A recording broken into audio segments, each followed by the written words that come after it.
The truth is sometimes harsh, but it endures. Enjoy listening. Imagine a world thousands of years before the birth of the modern nation.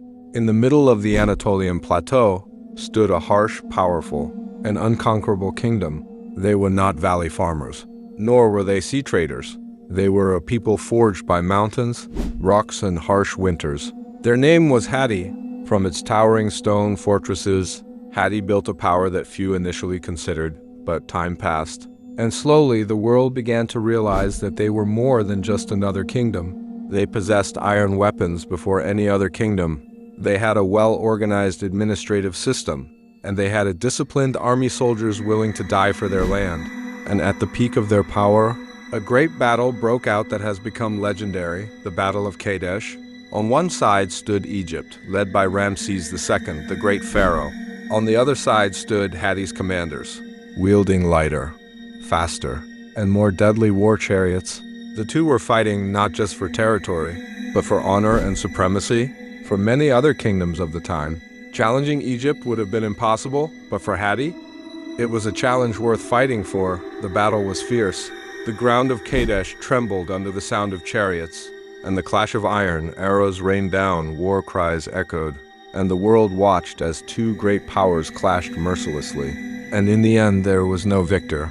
This war didn't determine who was stronger. It demonstrated the dangers of continued mutual destruction. And so, from that blood and destruction, something extraordinary was born.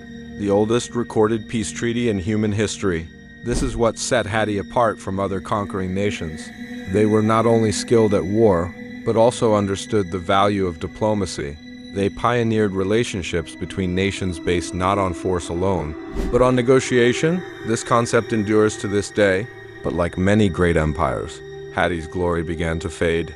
The great migration of tribes from the Mediterranean, internal conflicts, and the changing times slowly eroded their power. Their cities weakened, their armies fragmented, and eventually their empire collapsed. But the remarkable thing is, they didn't simply disappear. Their language survived. Their technology was inherited. Their legal system served as an inspiration. Even their concept of diplomacy is now reflected in the modern world. So did the Hatti people die out? No, they transformed, blending with the nations that came after them.